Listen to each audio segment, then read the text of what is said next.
கர்த்தாவை சொல்லும் அடியேன் கேட்கிற நிகழ்ச்சி மூலமாக மீண்டும் நான் உங்களை சந்திப்பில் சந்தோஷப்படுகின்றேன். நாம் சேர்ந்து கர்த்தருடைய வார்த்தையை நாம் தியானிப்புமாக. கர்த்தருடைய ஆவியானவர் நம்மோடு இடைப்படுவாராக. ஆகவே இந்த கடைசி காலத்துக்குள் நாங்கள் வந்திருக்கிறோம். இயேசுவின் வருகை வெகு சீக்கிரமாக இருக்கிறபடியால் கர்த்தர் தாமே அவருடைய வார்த்தையை அனுப்பி நம்மை ஆயத்தப்படுத்த விரும்புகிறார். நாம் மனம் திரும்ப வேண்டிய பல இடங்கள் இருக்கிறது. அதை கர்த்தர் தம்முடைய வார்த்தையை அனுப்பி நாம் மனம் திரும்புறதுக்காக கர்த்தர் அவருடைய வார்த்தையை அனுப்புகிறார். ஆகவே இந்த நாளிலும் கர்த்தருடைய வார்த்தையை நாம் சேர்ந்து அவருடைய வார்த்தைக்கு செவி கொடுத்து நாம் மனம் திரும்புவோமாக. கடந்த முறை நாங்கள் ஒரு குடும்ப தலைவர்கள் என்ன செய்ய வேண்டும் என்று சொல்லி அவர் மலையை மேல் ஏறி தனியாக இருக்க வேண்டும் என்று சொல்லி நாங்கள் பார்த்து அதே நேரம் நாங்கள் பார்த்த காரியம் என்னென்றால் ஏலியின் வாழ்க்கையிலே நடந்த சில காரியத்தை நாங்கள் பார்த்து ஏலி பாருங்கள், அவர் கொடுத்த அந்த ஸ்தானத்தில் அவர் இருந்தார். ஆனால் அவர் அந்த செய்ய வேண்டிய வேலையை அவர் செய்யவில்லை. ஆசாரியனாக இருந்தார், அதே நேரம் குடும்பத்துக்கு தலைவனாக இருந்தார். ஆனால் அது 2 காரியத்திலும் அவர் தவற விட்டுட்டார். அவர் செய்ய வேண்டிய காரியங்களை அவர் செய்யவில்லை.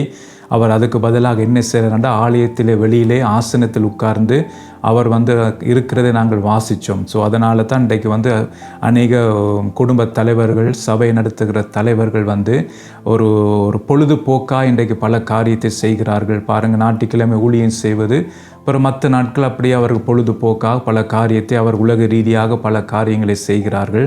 ஆனால் இந்த கடைசி காலத்திலே கர்த்தர் எதிர்பார்க்கிறார் என்னென்னு சொன்னால், ஒவ்வொரு குடும்ப தலைவர்களும் சபையை நடத்துகிற தலைவர்களும் தனியாக மலையிலே சேர வேண்டும் என்று சொல்லி மலையிலே காத்திருக்க வேண்டும் என்று சொல்லி. ஏனென்றால் பல காரியங்களை கர்த்தர் நமக்கு வெளிப்படுத்த சித்தமாக இருக்கிறார். என்றால் இனி வரப்போகும் காலங்கள் மிகவும் மோசமான காலங்கள். அதனால தான் சபை தப்ப வேண்டும், குடும்பங்கள் தப்ப வேண்டும். அதற்காகத்தான் கர்த்தர் தலைவர்களை விசேஷமாக மலைக்கு கூப்பிட்டு அவர்களை வரும் காலத்தை குறித்து அவர்கள் எச்சரிக்க விரும்புகிறார். அதனால் தான் நாம் இந்த காரியங்களை கவனமாக கேட்டு நாம் மலைக்கு நாங்கள் போய் காத்திருக்க வேண்டும். அதுக்கு நாம் நேரம் எடுக்க வேண்டும் என்றால் அந்த நேரம் நான் தான் எடுக்க வேண்டும்.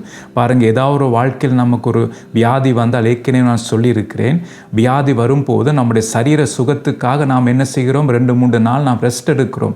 அண்ட் அப்படி எடுத்தால் தான் நம்முடைய சரீரம் பலனடையும். இன்றைக்கு நம்முடைய ஆவிக்குரிய வாழ்க்கை பார்த்திங்கன்னா ஒரு மரித்த நிலைமையில் இருக்கிறது. நம்முடைய ஆத்மா தொய்ந்து போய் இருக்கிறது. ஆனால் நாங்கள் பழக்கப்பட்ட கிறிஸ்துவ வாழ்க்கை நாம் வாழ்கிறபடியினாலே நம்முடைய வாழ்க்கை, நம்முடைய ஆவிக்குரிய வாழ்க்கை மரித்து போயிட்டு கூட நமக்கு தெரியாமல் இருக்கிறது.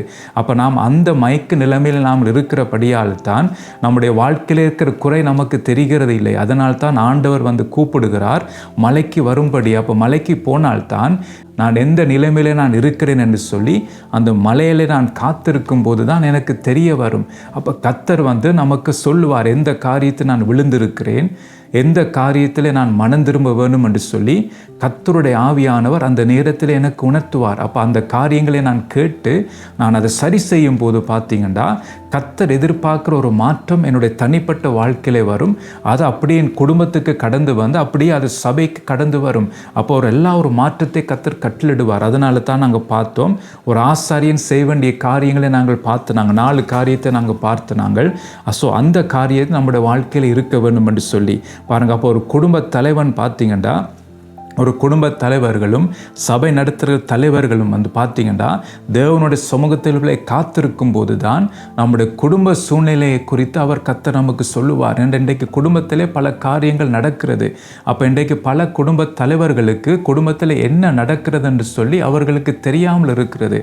பாருங்கள், பிள்ளைகள் யாரோடு பழகிறார்கள், அவர்கள் எப்படிப்பட்ட பழக்க வழக்கங்களிலே கட்டப்பட்டிருக்கிறார்கள், எந்த பாவத்திலே கட்டப்பட்டிருக்கிறார்கள் என்று சொல்லி இன்றைக்கு பாருங்கள் குடும்ப தலைவர்களுக்கு தெரிவதில்லை. அவர்கள் சேர்ந்து வருவார்கள் ஆராதனைக்கு, எல்லாம் சேர்ந்து செய்வார்கள்.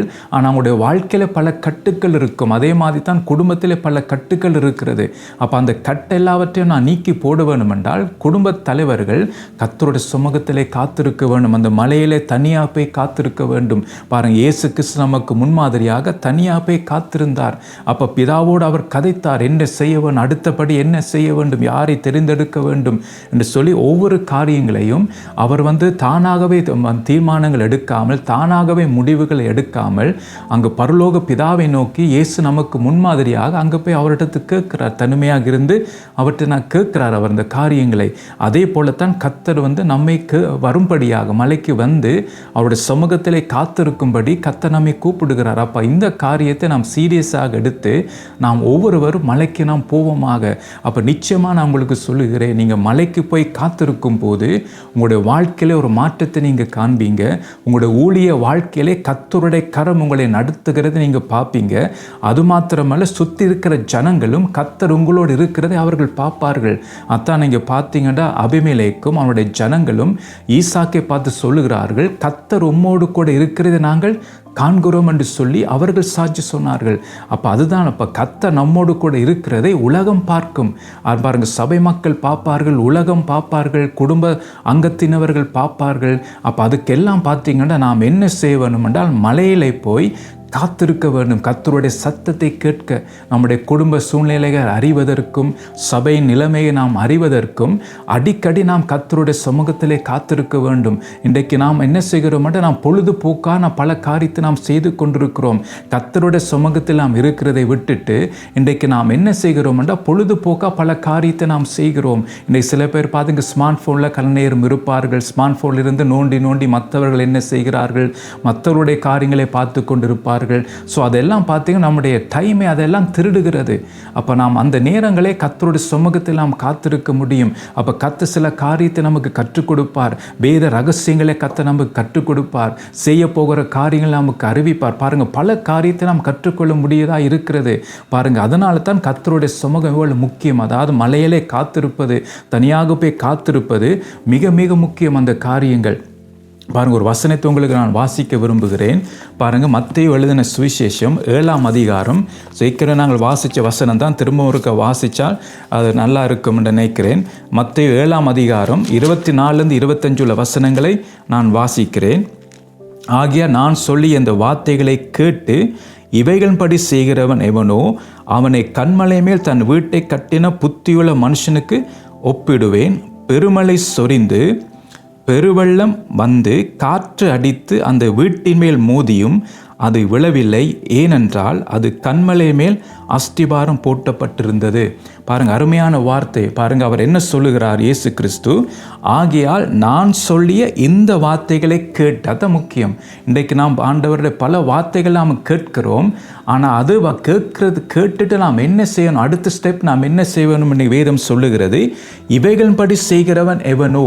அப்போ இதுதான் கர்த்தர் எதிர்பார்க்க. அப்போ நான் மலைக்கு நான் போய் காத்திருக்கும் போது என்னுடைய குடும்ப சூழ்நிலை குறித்து, ஆண்டவரே என்னுடைய குடும்பம் இப்படி இருக்கிறது என்று சொல்லி கர்த்தருடைய சமூகத்திலே காத்திருக்கும் போது கர்த்தர் எனக்கு ஆலோசனை தருவார். நாம் செய்ய வேண்டிய காரியத்தை கர்த்தர் நமக்கு சொல்லி தருவார். அதான் அந்த காரியத்தை கர்த்தர் சொல்லுகிற அந்த வார்த்தையை நான் கேட்டு அதன்படி நான் என்ன செய்யணும் செய்யும் போது பாருங்கள் என்ன சொல்கிற, அவனை கன்மலை மேல் தன் வீட்டை கட்டின புத்தியுள்ள மனுஷனுக்கு ஒப்பிடுவேன்.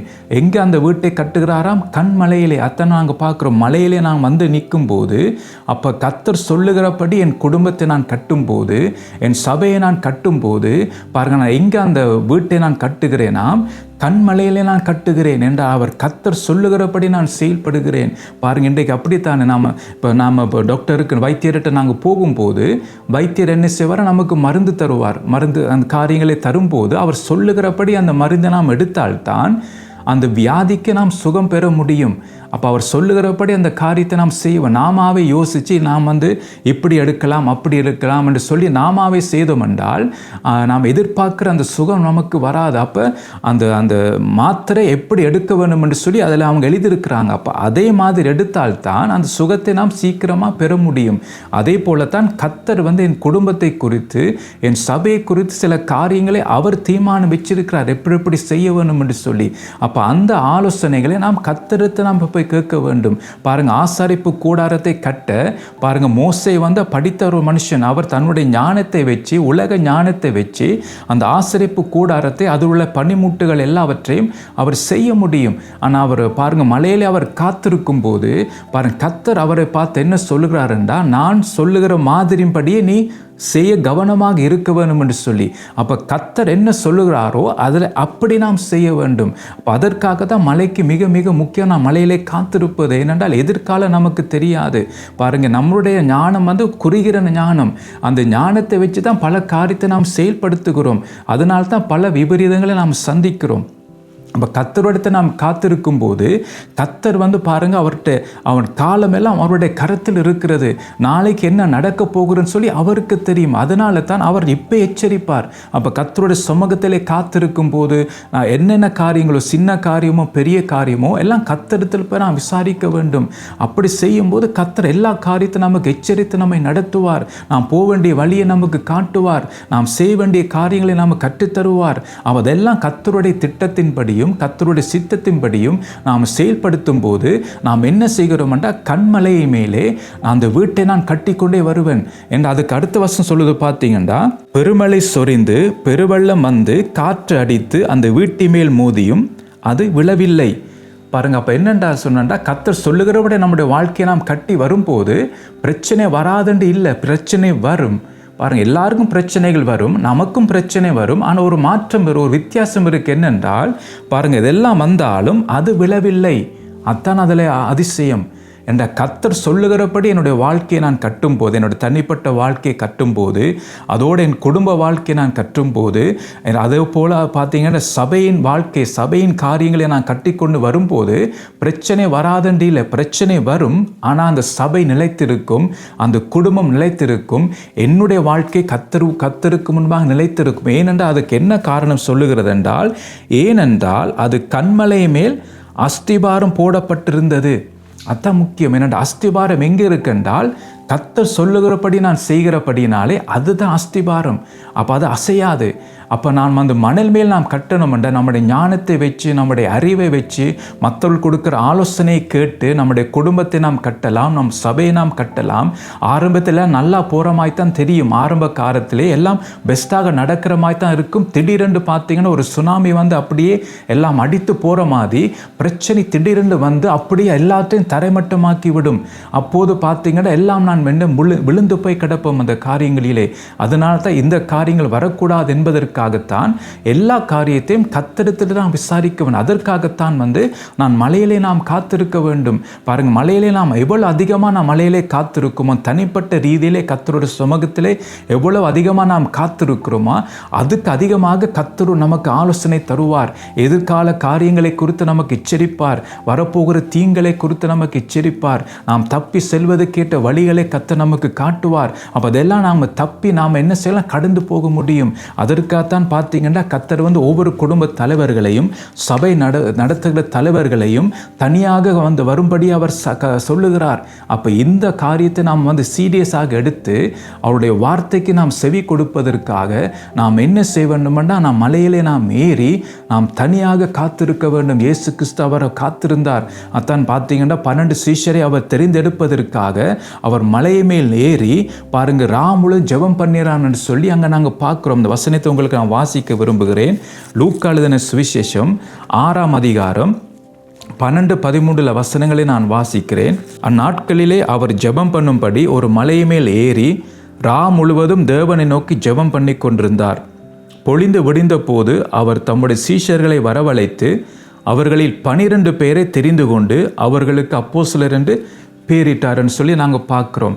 அப்போ பாருங்கள், நாம் தீர்மானங்கள் எடுக்கும் போது பாருங்கள் பல விதமான தீர்மானம் நாங்கள் எடுக்கிறோம். சபையாக இருந்தாலும் சரி, எங்கள் குடும்ப வாழ்க்கையாக இருந்தாலும் சொல்லி ஒவ்வொரு நாளும் ஏதாவது ஒரு தீர்மானம் நாங்கள் எடுக்க வேண்டிய சூழ்நிலைக்கு நாம் தள்ளப்படுகிறோம். அப்போ அது நமக்கு மிகவும் கஷ்டம். தீர்மானங்கள் எடுக்கிறன்னு மிகவும் கஷ்டம். ஏனென்றால் என்ன நடக்குது, அடுத்த வருஷம் எப்படி நடக்கிறது நமக்கு ஒன்றும் தெரியாது. அதனால் நாம் என்ன செய்கிறோம்னா நம்முடைய குறுகிய ஞானத்தை வச்சு தான் நாம் என்ன செய்கிறோம், தீர்மானங்கள் எடுக்கிறோம். ஆனால் இயேசு கிறிஸ்து நமக்கு முன்மாதிரியாக அவர் என்ன செய்கிறார், முழுவதும் அவர் பிதாவை நோக்கி ஜெபம் பண்ணுகிறார். ஏனென்றால் 12 சீஷரை கன சீஷர் அவர்களுக்கு இயேசுக்கு இருந்தார்கள், கன சீஷர்மார் இருந்தார்கள். அப்போ அந்த கூட்டத்திலிருந்து அவர் 12 பேரை தெரிந்து கொள்ள வேண்டும்.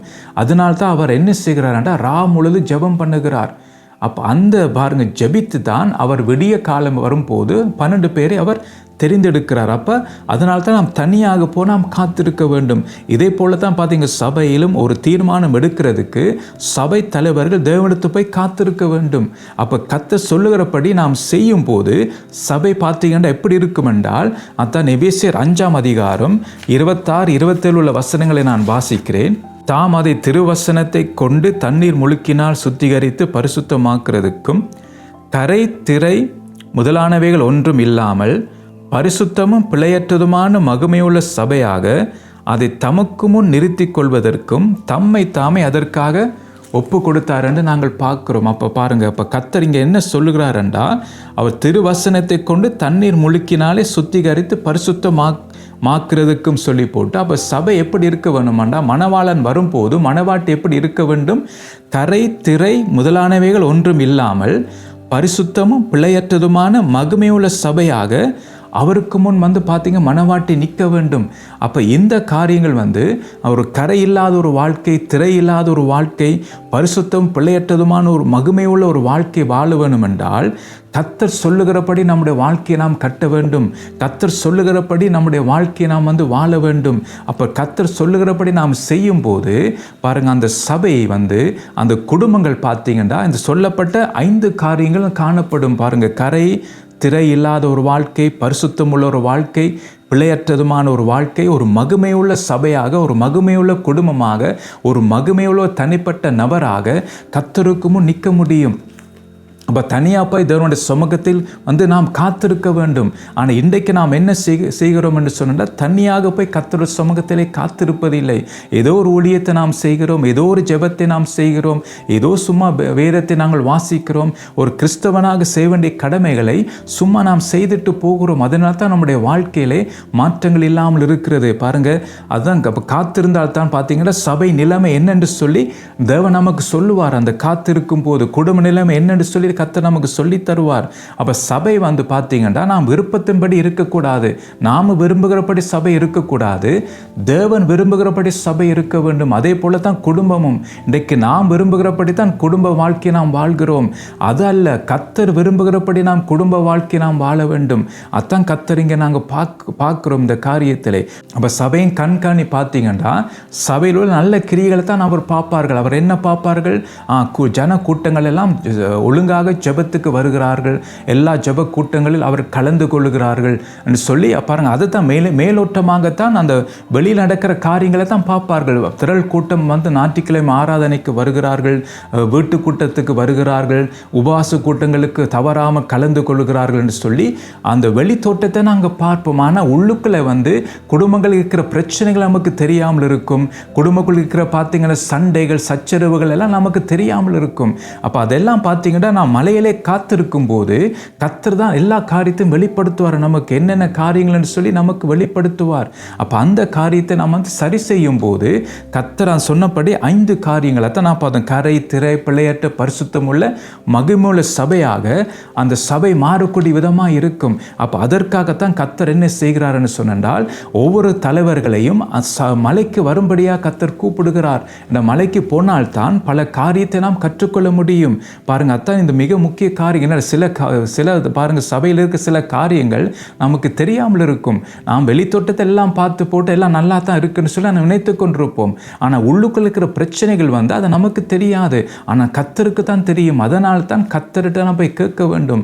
ஏற்கனவே நான் சொல்லியிருக்கிறேன். பார்த்தீங்கன்னா பேதுரு அனினா சப்பிராவோட காரியங்களை பேதுருவுக்கு ஆவியானவர் வெளிப்படுத்துகிறார். மற்றபடி பேதுருவுக்கு தெரிய வந்திருக்காது. ஏன்னா அவங்க வீட்டுக்குள்ளே அவர்கள் அந்த களவாக அந்த காரியத்தை முடிவெடுக்கிறார்கள் செய்கிறதுக்கு. ஆனால் பரிசுத்த ஆவியானவர் அதை வெளிப்படுத்தினார். பாருங்க, எலிசாவை நாங்கள் பார்க்கும்போது அந்த பாருங்க சீரியாவின் ராஜா அவர் தன்னுடைய வீட்டிலிருந்து அவர் திட்டமிடுகிறதை, அந்த காரியத்தை அவர் போடுகிற பிளான், அதை பார்த்தீங்கன்னா கர்த்தர் எலிசாவுக்கு அறிவிக்கிறார். அப்போ எலிசா இஸ்ரவேல் ராஜாவுக்கு அது தெரிவிக்கிறார். இப்படி அந்த ராஜா திட்டமிடுகிறான், நீர் கவனமாக இரும் என்று சொல்லி. பாருங்க, அப்போ தான் கர்த்தர் எல்லா காரியத்தையும் நமக்கு எச்சரிப்பார். அப்போ பல காரியங்களை வந்து கர்த்தர் வந்து நமக்கு வெளிப்படுத்த அவர் விருப்பம் உள்ளவராக இருக்கிறார். ஆனால் நாம தான் போய் கர்த்தருடைய சமூகத்திலே காத்திருப்பதில்லை. ஆனால் நீங்கள் கர்த்தருடைய சமூகத்திலே மலையில போய் காத்திருக்கும் போது பாருங்கள், அந்த சமூகம் அந்த காத்திருக்கிற அந்த சூழ்நிலை வந்து உங்களுக்கு ஒரு மகிழ்ச்சியை கொண்டு வரும். ஒரு கர்த்தருடைய சமூகத்திலேயும் காத்திருக்கிற உங்களுக்கு ஆனந்த மகிழ்ச்சியை கொடுக்கும். கர்த்தர் உங்களோட பேசுவதை நீங்கள் கேட்கும்போது உங்களுக்கு மிகவும் சந்தோஷமாக இருக்கும். அப்போ நீங்கள் அடிக்கடி என்ன செய்வீங்கண்டா அதைத்தான் நீங்கள் விரும்புவீங்க. பாருங்கள், அந்த ஏலி வந்து ஆசனத்தில் உட்கார்ந்து இருக்கிறது போல சும்மா பொழுதுபோக்குக்கு நீங்கள் உங்களோட டைமை நீங்கள் செலவழிக்க மாட்டீங்க, சும்மா டைம் பாஸிங் செய்ய மாட்டீங்க.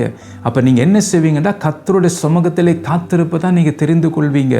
அதான் அந்த காரியம் வந்து நம்மை உற்சாகப்படுத்தும், நம்மை வந்து பலப்படுத்தும். அந்த காரியங்கள் கர்த்தருடைய சமூகத்திலே காத்திருப்பது அதான் கர்த்தர் ஒவ்வொரு காரியத்தை நமக்கு வெளிப்படுத்துவார். பழைய ஏற்பாட்டில் நாங்கள் பார்க்கும்போது பல பேருக்கு ஆண்டவர் வந்து பல காரியங்களை வெளிப்படுத்துகிறார். அவர் செய்ய போகிற காரியங்களை வெளிப்படுத்துகிறார், சில காரியங்களை எச்சரிக்கிறார். ஸோ அதெல்லாம் இன்றைக்கும் கர்த்தர் செய்து கொண்டிருக்கிறார். ஆனால் இன்றைக்கு நாம் தான் டைம் எடுத்து கர்த்தருடைய சமூகத்திலே நாங்கள் போவதில்லை. பல காரியத்தை நமக்கு ஆண்டவர் அறிவிக்க விரும்புகிறார். ஸோ ஒரு காரியத்தை உங்களுக்கு நான் காட்ட விரும்புகிறேன். வெளிப்படுத்தல் 2ஆம் அதிகாரம் 1ஆம் வசனத்தை என்னோடு எடுத்துக்கொள்ளுங்கள். பாருங்க, எபேசு சபையின் தூதனுக்கு நீ எழுத வேண்டியது என்னவென்னில்லைன்னு சொல்லி 7 நட்சத்திரங்களை தம்முடைய வலது கரத்தில் ஏந்தி கொண்டு 7 பொன் குத்து விளக்குகளின் மத்தியிலே உலாவிக் கொண்டு இருக்கிறவர் சொல்லுகிறதாவது என்று சொல்லி பாருங்கள், அந்த எபேசு சபைக்கு பார்த்தீங்கன்னா அந்த தூதனுக்கு பாருங்கள் சொல்லப்படுகிறதுக்கு ஆவியானவர் சொல்லுகிறார். பாருங்கள், அதில் என்ன பார்க்குறோம்னா அவன் கிரியைகளையும் பிரயாசத்தையும் உன் பொறுமையும் நீ பொல்லாதவர்களை சகிக்க கூடாமல் இருக்கிறதையும் அப்போஸ்தலர் அல்லாதவர்கள் தங்களை அப்போஸ்தலர் என்று சொல்லுகிறதை நீ சோதித்து அவர்களை பொய்யிரண்டு கண்டறிந்ததையும் நீ சகித்து கொண்டிருக்கிறதையும் பொறுமையாக இருக்கிறதையும் என் நாமத்து நிமித்தம் இலைப்படையாமல் பிரயாசப்பட்டதையும் அறிந்திருக்கிறேன். அப்போ ஆண்டவர் பார்த்தீங்கன்னா சபையில் உள்ள காரியத்தை அறிந்திருக்கிறார், எல்லாம் அறிந்திருக்கிறார். அவங்களுடைய கிரியை அறிந்திருக்கிறார், பிரயாசத்தை அறிந்திருக்கிறார். அப்போஸ்தலர் அல்லாதவர்களை அப்போஸ்தலர் அவங்களுடைய பரிசோதித்து பார்த்து அவங்களுடைய கள்ளத்தனத்தை கண்டுபிடித்ததெல்லாம் அவர் அறிந்திருக்கிறார். எல்லாம் நல்ல காரியங்கள் இருந்தது தான். ஆனால் 4ஆம் வசனம் பார்க்கும்போது, ஆனாலும் நீ ஆதில் கொண்டிருந்த அன்பை விட்டாய் என்று உன் பேரில் எனக்கு குறை உண்டு. அப்போ அதை கர்த்தர் நமக்கு சொல்ல விரும்ப, சபையில் என்ன குறை இருக்குன்னு சொல்லி கர்த்தர் நமக்கு வெளிப்படுத்த விரும்புகிறார். அதான் அங்கே சபையின் தூதனுக்கு அங்கே சொல்லப்படுகிறது. கர்த்தருடைய ஆவியானவர் சபையின் தூதனுக்கு சொல்லுகிறார். அப்போ நான் மனம் திரும்ப வேண்டிய காரியங்களை நான் மனம் திரும்ப வேண்டும். அப்போ அதுக்கு தான் கர்த்தர் என்ன செய்கிறார் என்றால் ஆண்டவர் நமக்கு எச்சரிக்க விரும்புகிறார். என்னடா இன்னைக்கு காலம் செல்லாத, இது கடைசி காலத்துக்குள் நாங்கள் வந்திருக்கிறோம், பாருங்கள் என்னென்ன நடக்க போகிறோன்னு சொல்லி நமக்கு தெரியாது. அப்போ அதை நாங்கள் தப்ப வேணும் என்றால் கர்த்தருடைய சத்தத்துக்கு என்னுடைய காது திறந்தவனமாக இருக்க வேண்டும். அப்போ கர்த்தர் வந்து பார்த்தீங்கன்னா அவர் சொல்லுகிற சத்தத்தை கேட்கிற அந்த நிலைக்கு நான் வர வேண்டும். இப்போ நான் இருக்கிற கிறிஸ்தவ வாழ்க்கையை வாழ்ந்தால் கர்த்தருடைய சத்தத்தை நான் கேட்க முடியாமல் இருக்கும். அப்போ அந்த நிலைக்கு நான் வந்தால்தான் கர்த்தர் என்னோடு பேசுகிறதை தெளிவாக என்னால் உணர முடியும். கர்த்தர் என்னோடு பேசுகிறார் என்று சொல்லி அப்போ நம்முடைய வாழ்க்கையை நாம் சரி செய்ய முடியும். சபையின் வாழ்க்கையை நாம் வந்து சரி செய்ய முடியும். பல காரியங்களுக்கு நாம் தப்ப முடியும். அப்போ அதான் நாங்கள் பார்க்குறோம். அப்போ எபேசு சபைக்கு ஆண்டவர் எச்சரிக்கிறார், நல்ல காரியத்தை சொல்லுகிறார். அதே நேரத்தில் உனக்கு குறையும் இருக்குன்னு சொல்லி அந்த குறையை நீ நீக்கி போடுவதற்கேற்ற கிரியை செய்ய வேணும் என்று சொல்லி தான் நாங்கள் பார்க்குறோம். அப்போ அவர்கள் என்ன செய்ய வேணும் என்று சொல்லி கர்த்தர் சொல்லுகிறார். நீ ஜெயம் கொள்ள வேணும் என்று சொல்லி சொல்லுகிறார். அப்போ உன்னுடைய வாழ்க்கையில் இந்த குறைகள் இருக்கிறது, நல்ல கிரியம் உன்னுடைய வாழ்க்கை இருக்குதான். ஆனால் இந்த குறை வந்து இருக்கு. அப்போ இந்த குறையை நீ எடுத்து போட்டால்தான், இந்த குறையிலிருந்து ஜெயம் பெற்றால்தான் உனக்கு வந்து அதுக்கேற்ற நன்மை உனக்கு கிடைக்கும் என்று சொல்லி அங்கே நாங்கள் ஃபுல்லாக நீங்கள் வாசிச்சேன்னா உங்களுக்கு தெரியும். அப்போ பல காரியத்தை பார்த்தீங்கன்னா கர்த்தர் அங்கே சொல்லுகிறார். அப்போ இதுக்கு தான் இன்றைக்கு நாம் வந்து காத்திருக்க வேண்டும். ஆனால் இன்றைக்கு பாருங்கள், இன்றைக்கு சபையில் எல்லாம் காரியங்கள் எப்படி நடக்கிறதுண்டா, இன்றைக்கு குடும்பங்கள் எல்லாம் பார்த்தீங்கன்னா சபையிலே வருகிறார்கள். ஒரு பழக்கப்பட்ட பார்த்தீங்கன்னா ஒரு கிறிஸ்தவ வாழ்க்கை தான் அவர்கள் வாழ்கிறார்கள். ஒரு மனம் திரும்புதல் இல்லை. பாருங்கள், உணர்த்துவிக்கப்படுதல் அவங்களோட வாழ்க்கையில் இல்லை, மனம் திரும்புதல் இல்லை. அவங்களோட வாழ்க்கையிலும் சராசரி ஒரு வாழ்க்கையாக, ஒரு மேலோட்டமான கிறிஸ்தவ வாழ்க்கையாக அவங்களோட வாழ்க்கை போய்கொண்டிருக்கிறது. பாருங்கள், ஒரு வசனத்தை உங்களுக்கு நான் வாசிக்க விரும்புகிறேன். எசேக்கியேல் 33ஆம் அதிகாரம் 31-32 வசனங்களை நான் உங்களுக்கு வாசிக்கிறேன். ஜனங்கள் கூடி வருகிற வழக்கத்தின்படி உன்னிடத்தில் வந்து உனக்கு முன்பாக என் ஜனங்களைப் போல உட்கார்ந்து உன் வார்த்தைகளை கேட்கிறார்கள். ஆனாலும் அவர்கள் அவைகளின்படி செய்கிறது இல்லை. அவர்கள் தங்கள் வாயினால் இன்பமாய் பேசுகிறார்கள், அவர்கள் இருதயமோ பொருளாசையாய் பின்பற்றி போகிறது என்று சொல்லி இங்கே கர்த்தருடைய வார்த்தை நாங்கள் பார்க்கிறோம். பாருங்கள். அப்போ இதில் என்ன கர்த்தருடைய வார்த்தை நமக்கு என்ன சொல்லுகிறது என்றால், பாருங்கள், அந்தந்த நேரங்களே இன்றைக்கு எல்லாம் ஒன்று கூடுகிறோம். நாம் சபையிலே வீட்டு கூட்டம் பார்த்தீங்க, மற்றது உபவாச கூட்டம், இப்படி பல கூட்டங்களில் பார்த்தீங்கன்னா பல வீட்டு கூட்டங்கள், பல காரியங்கள் நாம் கலந்து கொள்கிறோம். நல்லது தான். ஆனால் இது என்னென்னா காலப்போக்கில் அது பழக்க வழக்கமாய் போய்விட்டு அதான் இங்கே நாங்கள் பார்க்குறோம். பாருங்கள், ஜனங்கள் கூடி வருகிற வழக்கத்தின்படி உன்னிடத்தில் வந்து, அப்போ இன்றைக்கு பழக்க வழக்கத்தின்படி தான் கர்த்தரை நாம் தேடுகிறோம். ஜெபமாக இருந்தாலும் என்ன காரியமாக இருந்தாலும் என்ன, நாம் பழக்க வழக்கத்தினால் தான் நாம் செய்கிறோம். பாருங்கள், வந்து உனக்கு முன்பாக என் ஜனங்கள் போல் உட்கார்ந்து உன் வார்த்தைகளை கேட்கிறார்கள். ஸோ வார்த்தையெல்லாம் போகிற சபையிலே வார்த்தைகள் போகிறது எல்லாம் வருகிறது, நல்லது தான். ஆனாலும் அவர்கள் அவைகளின்படி செய்கிறது இல்லை. அதான் இன்றைக்கு பிரச்சனைக்கு காரணம் அதுதான். கர்த்தருடைய வார்த்தை நாம் கேட்கிறோம், ஆனால் அந்த வார்த்தையின்படி நாம் என்ன செய்கிறோம், நம்முடைய வாழ்க்கையை நாம் சரி செய்வதில்லை, நாம் மனம் திரும்புவதில்லை. அந்த வார்த்தையை கேட்டு இருதயத்தில் நாம் எடுத்துக்கொள்வதில்லை. இருதயத்தில் இந்த வார்த்தை வந்தால்தான் எனக்கு ஒரு உணர்வு வரும். அப்போ உணர்வு வந்தால்தான் நான் மனம் திரும்புவேன். அப்போ இந்த காரியங்கள் இந்த ப்ரொசஸ் நம்முடைய வாழ்க்கையிலே வர வேண்டும். அப்போ முக்கியம் கர்த்தருடைய வார்த்தைக்கு செவி கொடுத்து அந்த வார்த்தை என் இருதயத்துக்கு நான் எடுக்கும் போது என் இருதயத்தில் ஒரு உணர்வு வரும், ஐயோ நான் பாவம் செய்துட்டேன், கர்த்தருடைய வார்த்தை நான் மீறி இருக்கிறேன், நான் என்னுடைய வார்த்தையினாலே மற்றவர்களை காயப்படுத்தியிருக்கிறேன் என்று சொல்லி எனக்கு அந்த உணர்வு வரும். அப்போ அடுத்த ஸ்டெப் என்னன்னு சொன்னால் மன திரும்புதல் எனக்கு வரும். ஆவியானவர் மன திரும்புதலுக்கு ஏற்ற இருதயத்தை எனக்கு தந்து என்னை மனம் திரும்ப தூண்டுவார். அப்போ நான் என்ன செய்வேன், நான் மனம் திரும்புவேன். அப்போ என்னுடைய வாழ்க்கையிலே பார்த்தீங்கன்னா ஒரு புதிதான மனுஷனாக நாங்கள் மாறிக்கொண்டு வருவேன். அப்போ இதற்காகத்தான் நாம் என்ன செய்யணும் என்றால் கர்த்தருடைய வார்த்தைக்கு நாம் செவி கொடுக்க வேண்டும். ஆனால் நாம் என்ன செய்கிறோம், அதுக்கு பதிலாக பழக்கப்பட்ட வாழ்க்கையை நாம் வாழ்ந்து கொண்டிருக்கிறோம். பழக்கப்பட்ட கிறிஸ்தவ வாழ்க்கையை நாம் என்ன செய்கிறோம், வாழ்ந்து கொண்டிருக்கிறோம். அதனால தான் இந்த காரியத்தில் நாம் கவனமாக இருக்க வேண்டும். நம்முடைய வாழ்க்கையில் இந்த பழக்க வழக்கத்தினாலே கர்த்தரை தேடுவதை நாம் விட்டுவிட வேண்டும். அதான் பார்த்தீங்கன்னா சங்கீதம் 63 நாங்கள் பார்க்கும்போது, அந்த வார்த்தை உங்களுக்கு நான் வாசிக்க விரும்புகிறேன். சங்கீதம் 63 1-2 உள்ள வசனங்கள் பாருங்கள். தேவனே, நீர் என்னுடைய தேவன், அதிகாலமே மை தேடுகிறேன், வறண்டதும் விடாய்த்ததும் தண்ணீரட்டதுமான நிலத்திலே என் ஆத்துமா உம்மேல் தாகமாக இருக்கிறது, என் மாம்சமானது உம்மை வாஞ்சிக்கிறதுன்னு சொல்லி இங்கே நாங்கள் பார்க்குறோம். பாருங்கள், அப்போ அது என்னென்றால் ஆத்மாவிலே தாகம் வந்தால்தான் அந்த தாகத்தை எஃபெக்ட் என்னோட சரீரத்துக்கு வரும். பாருங்கள், இன்றைக்கு ஆத்மாவிலே தாகம் இல்லாததுனாலே தான் என்னோட சரீரத்தில் தேவன் மேல் வாஞ்சை இல்லை. ஒரு பழக்க வழக்கத்தை நாம் தேடுகிறோம். பாருங்கள், அவர் என்ன சொல்லுகிறார், ஆத்மா மேல் தாகமாக இருக்கிறது. அப்போ தாகமாக இருக்கிறபடியால் தான் என்ன செய்கிற, என் மாம்சமானது உம்மை வாஞ்சிக்கிறது. அப்போ எனக்கு பார்த்தீங்கன்னா ஆத்மாவில் எனக்கு தாகம் இல்லாட்டால் அந்த சரீரத்தில் எனக்கு கர்த்தரை குறித்து வாஞ்சி வராது. அப்போ அந்த வாஞ்சியோடு கர்த்தரை நான் தேட மாட்டேன். அதுக்கு பதில் எசேக்கியேல் என்ன சொல்லப்பட்டிருக்கு, வழக்கத்தின்படி. அப்போ என்னுடைய வாழ்க்கையில் என்ன பழக்க வழக்கத்தான் இருக்கும் ஒழிய, பழக்க தோஷம் அதுதான் இருக்கும் ஒழிய அந்த வாஞ்சை இருக்காது. அப்போ என்னுடைய ஆத்துமாவிலே தாகம் வர வேண்டும், கர்த்தர் மேல் தாகம் வர வேண்டும், கர்த்தருடைய சமூகத்திலே தாகம் வர வேண்டும், கர்த்தருடைய வேதத்திலே தாகம் வர வேண்டும். அப்போ தான் என்னுடைய மாம்சம் அதை வாஞ்சிக்கும், கர்த்தருடைய வார்த்தையை. அந்த கர்த்தருடைய வார்த்தை அப்படியே அந்த தன் இதயத்தில் எடுத்துக்கொள்ளும். ஏனென்றால் ஆத்துமாவிலே தாகம் இருக்கிறது. அதுபோல தான் பார்த்தீங்கன்னா 2ஆம் வசனம் சொல்லுகிறது, இப்படியே பரிசுத்த ஸ்தலத்தில் உம்மை பார்க்க ஆசையாக இருந்த, பாருங்கள், ஆசையாக இருந்து என்ன பரிசுத்த ஸ்தலத்தில் உம்மை பார்க்க, கர்த்தரை பார்க்க ஆசை வருகிறது. ஆனால் இன்றைக்கு நம்முடைய ஆசையெல்லாம் எங்கே இருக்கிறது? பிள்ளைகளை நல்லா படிப்பிக்க வேண்டும், அவர்கள் நல்லா உயர்ந்த படிப்பு படித்து நல்ல உயர்ந்த நிலைமையில் வர வேண்டும் என்று சொல்லி அது ஆசை நமக்கு இருக்கிறது. இன்னும் பணத்தை சேர்க்க வேண்டும் என்று ஆசை இருக்கிறது. உலக ரீதியாக பல ஆசைகள் நமக்குள் இருக்கிறது. ஆனால் தேவனை நான் பார்க்க வேண்டும் என்று ஆசை நமக்கு இல்லை. ஏனென்றால் நாம் பழக்க வழக்கத்தில் கர்த்தரை தேடுகிறபடியினால் நமக்கு அந்த ஆசை இல்லை. என் ஆத்துமாவிலே தாகம் இல்லை. அப்போ ஆத்துமாவிலே தாகம் இருந்தால்தான் அந்த சரீரத்தில் அந்த வாஞ்சி வரும். சரீரத்தில் அந்த வாஞ்சி வரும்போது தான் தேவனை நான் பார்க்க வேண்டும் என்ற ஆசை எனக்கு வரும். அதுக்கு அடுத்தது பார்த்தீங்கன்னா என்ன சொல்லப்படுகிறதுண்டா, உமது வல்லமையும் உமது மகிமையை நான் கண்டேன். இன்றைக்கு ஏன் கர்த்தருடைய வல்லமை நான் பெற்றுக்கொள்ள முடியாமல் இருக்கிறது, ஏன் கர்த்தருடைய மகிமை என்னாலே பார்க்க முடியாமல் இருக்கிறது? காரணம் என்றால் என்னுடைய ஆத்துமாவிலே தாகம் இல்லாமல் இல்லாமல் போய்விட்டது. என்னுடைய ஆத்மாவிலே தாகம் இல்லாததினால்தான் சரீரத்தில் அந்த வாஞ்சை இல்லாமல் இருக்கிறது. கர்த்தரை பார்க்க வேண்டும் என்ற ஆசை இல்லாமல் இருக்கிறது. அதுக்கு பதிலாக இன்றைக்கு உலக காரியத்து மீது நமக்கு ஆசை இருக்கிறது. அதான் வேதம் சொல்லுகிறது, உலகத்தையும் உலகத்தில் உள்ளவைகளையும் அன்பு கூறாதிருங்கள் என்ற. அது ஆபத்து. அது மீது உங்களுடைய ஆசை வச்சு இருந்தீங்கன்னு சொன்னால் அது அப்படி உங்களை இழுத்து கொண்டு போய்விட்டுரும். அப்படியே உங்கள் நரகத்துக்கு நேராக அதை கொண்டு போய்விட்டுரும். அதனால் தான் ஆண்டவர் நமக்கு சொல்லுகிறார், அப்ப நம்முடைய ஆசை எங்க இருக்க வேண்டும் என்றால், தேவனை நான் பார்க்க வேண்டும் என்ற ஆசை இருக்க வேண்டும். அவருடைய வல்லமையை நான் காண வேண்டும் என்ற ஆசை இருக்க வேண்டும். அவருடைய மகிமையை நான் பார்க்க வேண்டும் என்ற ஆசை இருக்க வேண்டும். அதான் நீங்க நாங்க பார்க்கிறோம். அப்ப எந்த வாஞ்சை நமக்கு வர வேண்டும். அது எங்கே அது ஆரம்பிக்குது என்றால் ஆத்மாவிலே ஆரம்பிக்கிறது. அப்போ அந்த ஆத்மா எப்படி கர்த்தர் மேல் தாகம் வரும் என்றால் கர்த்தருடைய வார்த்தை.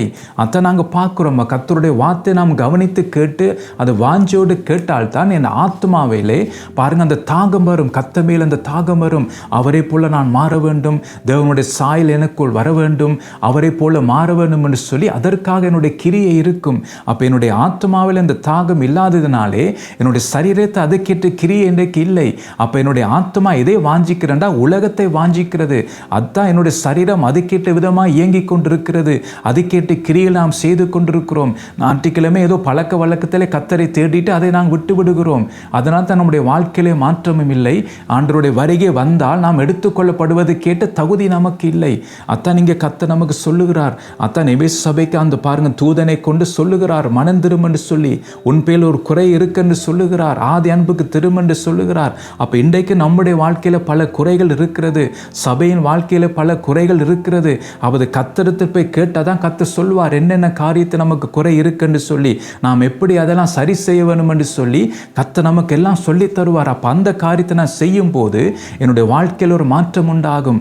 அதை இங்கே நாங்கள் பார்க்கிறோம். பாருங்க, அத்த ஒரு வசனத்தை உங்களுக்கு வாசிக்க விரும்புகிறேன். அப்போஸ்தலர் 20ஆம் அதிகாரம் 29-30 வசனங்களை வாசிக்கும் போது பாருங்க என்ன சொல்லப்பட்டிருக்கின்றா, நான் போன பின்பு மந்தையை தப்ப விடாத கொடிதான ஓநாய்க்கள் உங்களுக்குள்ளே வரும். உங்களிலும் சிலர் எழும்பி சீஷர்களை தங்களிடத்தில் இழுத்து கொள்ளும்படி மாறுபாடவங்களை போதிப்பார்கள் என்று அறிந்திருக்கிறேன். பாருங்க, அப்போ நாம் சரியாக கர்த்தருடைய சமூகத்திலே நாம் காத்திருக்காமல் அவரிடத்திலிருந்து அந்த எச்சரிப்பை நாம் பெறாமல் அப்படியே நான் இருந்தோம் என்றால் பாருங்க, பொழுதுபோக்கு என்று சொல்ற வாழ்க்கையை நாம் வாழ்ந்து கொண்டு ஞாயிற்றுக்கிழமை மாத்திரம் நாங்கள் கர்த்தரை தேடிட்டு மற்ற நாட்களில் சும்மா விட்டோம் என்றால் என்ன நடக்கும் என்றால் பார்த்தீங்கன்னா பாருங்க, மந்தையை தப்ப விடாத கொடிதான ஓநாய்க்கள் உங்களுக்குள்ளே வரும். அது அப்போ அது உள்ளுக்குள்ளே வந்துடும். அது பாருங்க எப்படி பாருங்க, அந்த சர்ப்பம் ஏவாளை வஞ்சிக்கிறதுக்கு உள்ள வந்ததோ அதே போலத்தான் இன்றைக்கு சபையை வஞ்சிக்கவும் குடும்பத்தை வஞ்சிக்கவும் ஓநாய்க்கள் உள்ளுக்குள் வந்து விட்டுரும். அப்போ அந்த ஓநாய்க்கள் வராதபடிக்குத்தான் குடும்ப தலைவர்களும் சபை தலைவர்களும் கர்த்தரிடத்தில் போய் காத்திருக்க வேண்டும். உடனே கர்த்தர் எச்சரிப்பார். எது ஓநாய் என்று சொல்லி எச்சரிப்பார். அது எப்படி வரப்போகுதுன்னு சொல்லி எச்சரிப்பார். அதை எப்படி நாம் துரத்தி விட வேண்டும் என்று நமக்கு சொல்லி தருவார். அதான் சொல்லப்பார், உங்களில் சிலர் எழும்பி பாருங்க சீஷர்களை தங்களிடத்தில் இழுத்து கொள்ளும்படி மாறுபாடானவைகளை போதிப்பார்கள் என்று அறிந்திருக்கிறேன். அப்போ இந்த காரியத்தை நாம் தப்ப வேண்டும் என்றால் நாம் செய்ய வேண்டியது என்ன தெரியுமா, ஒவ்வொரு தலைவர்களும் கர்த்தருடைய சமூகத்துக்கு பாருங்க காத்திருக்க வேண்டும். மலையில போய் காத்திருக்க வேண்டும். காத்திருக்க ஒவ்வொரு காரியங்களும் சின்ன காரியத்திலிருந்து பெரிய காரியம் வரைக்கும் எல்லாம் ஆண்டவர் நமக்கு சொல்லிக்கொண்டே இருப்பார். நம்ம எச்சரிப்பார். பாருங்க, நம்முடைய குடும்பத்துக்கு பாருங்க எச்சரிப்பார், சபையில் உள்ள காரியங்கள் எச்சரிப்பார். அப்போ இதை நாம் பார்த்தீங்கன்னா நாம் கேட்டு நாம் எல்லாம் சரி செய்யும் போது பாருங்க, பிசாசு நம்முடைய குடும்பத்துக்குள்ளோ சபைக்குள்ளோ வருவதற்கு பாருங்க இடம் இல்லாமல் இருக்கும். அவன் உள்ள வர முடியாதபடி இருக்கும். ஏனென்றால் கர்த்தர் நமக்கு ஆலோசனை கொடுத்து இந்த காரியத்தை நமக்கு அவர் தப்பித்து கொள்ள நமக்கு உதவி செய்கிறார். அதான் நாம் கவனமாக இந்த காரியத்தை நாம் செயல்படுத்த வேண்டும். அதான் ஆவியாக நமக்கு சொல்லி கொண்டிருக்கிறார். ஸோ மிச்ச காரியத்தை அடுத்த முறைக்கு நாங்கள் பார்ப்போம். ஸோ கர்த்தர் தாமே உங்களை ஆசீர்வதிப்பாராக.